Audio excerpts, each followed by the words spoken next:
একদিকে সরকার বলছে সবকিছু নিয়ন্ত্রণে, অন্যদিকে শহরের রাস্তায় দেখা যাচ্ছে কয়েক কিলোমিটার লম্বা তেলের লাইন।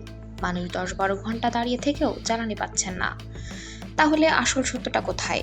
বাস্তবতা আর বক্তব্যের এই পার্থক্যের মধ্যেই লুকিয়ে আছে আজকের সবচেয়ে গুরুত্বপূর্ণ প্রশ্ন। জ্বালানি সংকট নাকি পরিস্থিতিগত চাপ?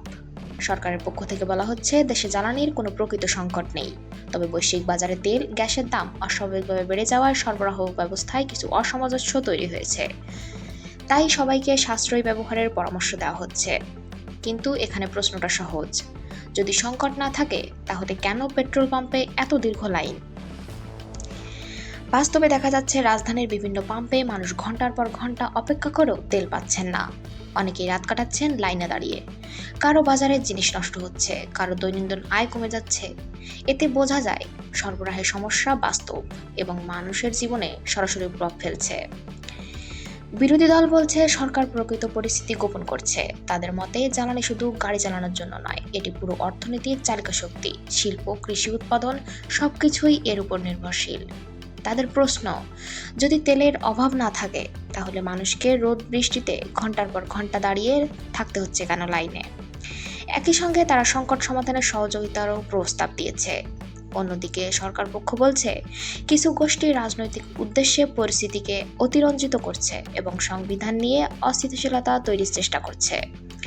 এখানে মূল বিষয় হলো স্বচ্ছতার অভাব থাকলে জনগণের মধ্যে বিভ্রান্তি এবং অবিশ্বাস তৈরি হয়, যা পরিস্থিতিকে আরও জটিল করে তোলে। মাঠ পর্যায়ের চিত্র সবচেয়ে কঠিন। পাম্প মালিকরা বলছেন ডিপো থেকে পর্যাপ্ত জ্বালানি না পাওয়ায় তারা চাহিদা পূরণ করতে পারছেন না। অনেক পাম্পে তেল নেই লিখে বন্ধ করে দিতে হচ্ছে। গ্রাহকদের চাপ এত বেশি যে মাঝে মাঝে উত্তেজনা, এমনকি সংঘর্ষও হচ্ছে।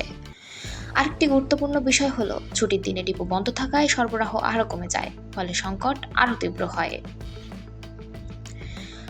আন্তর্জাতিক মধ্যপ্রাচ্যের যুদ্ধ প্রভাব। এই সংকটের পেছনে বড় কারণ বৈশ্বিক পরিস্থিতি। মধ্যপ্রাচ্যের সংঘাত দিন দিন বাড়ছে।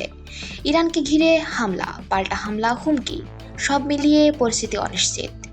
বিশ্লেষকরা বলছেন এই সংঘাত যদি দীর্ঘস্থায়ী হয় তাহলে বৈশ্বিক অর্থনীতি বড় ধাক্কা খেতে পারে।